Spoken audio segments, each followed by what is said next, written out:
র্যাবের একটা ব্যাটালিয়ন আমাকে প্রোটোকল দিয়ে নিয়ে আসছে, কত লক্ষ মানুষকে ঠেলে লাঠি চার্জ করে রক্তাক্ত করে যে আমাকে আনা লাগছে, এটা বোঝানোর মতো না যদি আপনারা না দেখতে পেতেন। পেকুয়ার ভাইয়েরা, তোমরা আজকে ইতিহাস গড়েছ।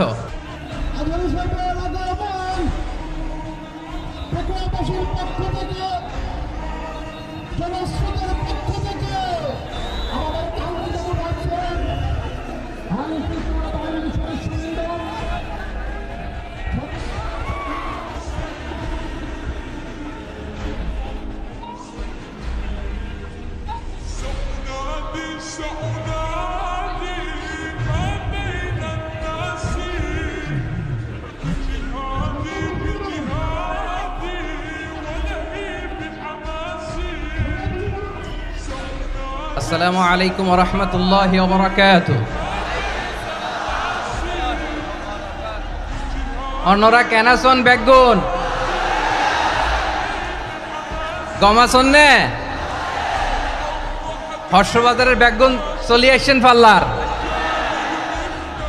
আল্লাহু আকবার, আল্লাহু আকবার, আল্লাহু আকবার কাবীরা। প্রিয় ভাইয়েরা, আপনারা সবাই ভালো আছেন? সবাই ভালো আছেন? আপনারা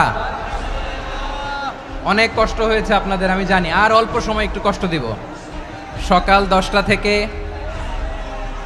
রাত 10টা পর্যন্ত 12 ঘন্টার একটা প্রোগ্রাম। এই তো 10টা বাজতে আর অল্প কিছু সময় বাকি, আমি শেষ করে দেবেন। 3 দিন আগে আসছো? আচ্ছা, মাশাআল্লাহ মাশাআল্লাহ। আমাদের একটা প্রতিবেশী দেশ আছে, আমরা আমাদের দেশ নিয়ে যত ভাবি তারা তার চেয়ে বেশি ভাবে। কথা বুঝতেছেন না? আরো ভেঙে বলতে হবে। আমরা আমাদের দেশ নিয়ে যত উদ্বিগ্ন, এদের আরো টেনশন বেশি। বলেন, আমাদের দেশে শান্তি আছে না নাই? আমরা হিন্দু মুসলিমে কখনো দাঙ্গা লাগে? আসতে বলেন, কেন লাগে? ওদের পূজা পার্বণে আমাদের মাদ্রাসার ছেলেরা যে পাহারা দেয়, চিল্লায় বলেন ঠিক কিনা? আমাদের তাফসির মাহফিলের সময় ওরা ডিস্টার্ব করে, ঢোল বাজায় না। ওদের পূজা পার্বণের সময় আমাদের তাফসির মাহফিলের ডেট হলে আমরা চেঞ্জ করে দেই। সুবহানাল্লাহ, কি সাম্প্রদায়িক সম্প্রীতির রোল মডেল।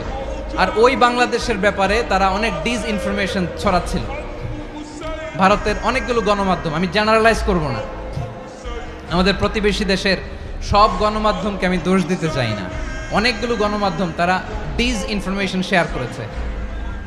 ডিসইনফরমেশন আর মিস ইনফরমেশনের পার্থক্য আছে। মিস ইনফরমেশন না জেনে ভুল বুঝে একটা মিথ্যা বা ভুল তথ্য ছড়িয়ে দেয়া, এটার ক্ষমা আছে, এটার কি আছে। আর ডিসইনফরমেশন মানে ইচ্ছা করে, প্ল্যান করে, ম্যাপ করে, ছক এঁকে মিথ্যা, গুজব, রটনা সোশ্যাল মিডিয়ায় ছড়ানো, এটার ক্ষমা আছে? আওয়াজ করে বলেন, ক্ষমা আছে? ভারতের কিছু গণমাধ্যম তাই করেছে। আমরা ব্যথিত হয়েছি, আমাদের হৃদয়ে রক্তক্ষরণ হয়েছে। আমাদের প্রতিবেশী দেশকে বলতে চাই, আমাদের দেশ নিয়ে আপনাদের ভাবার দরকার নাই। নিজের চরকায় তেল দেন, নিজের দেশ নিয়ে ভাবেন। গত মাসের ভয়েস অফ আমেরিকার রিপোর্ট, বাংলাদেশে সংখ্যালঘু জনগোষ্ঠী আগের চেয়ে বেশি নিরাপত্তা পাচ্ছে। Report voice of America, Muslim report নাকি? মুসলিম জরিপ, ভয়েস অফ আমেরিকা। কথা বুঝে নাই বোধহয়। ভয়েস অফ আমেরিকা কি আমাদের রিপোর্ট?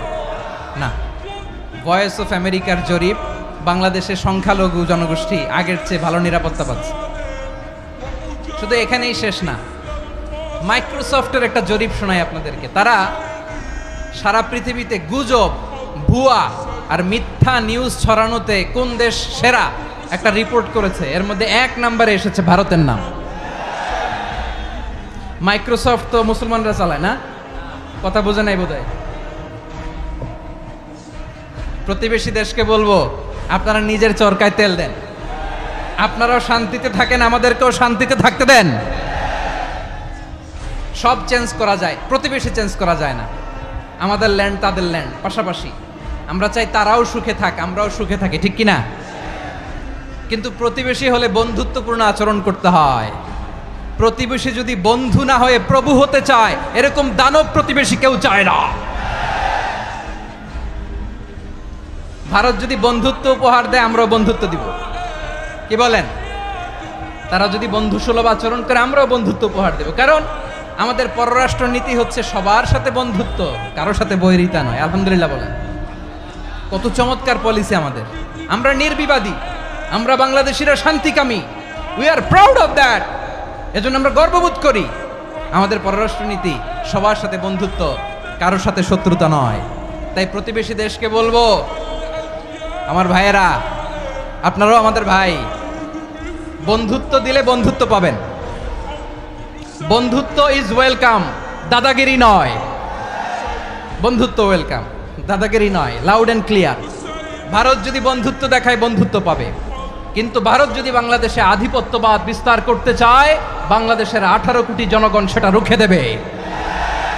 ভারত যদি গৌর গোবিন্দের ভূমিকায় নামতে চায়, দেশের 18 কোটি মুসলমান শাহজালালের ভূমিকায় নামবে।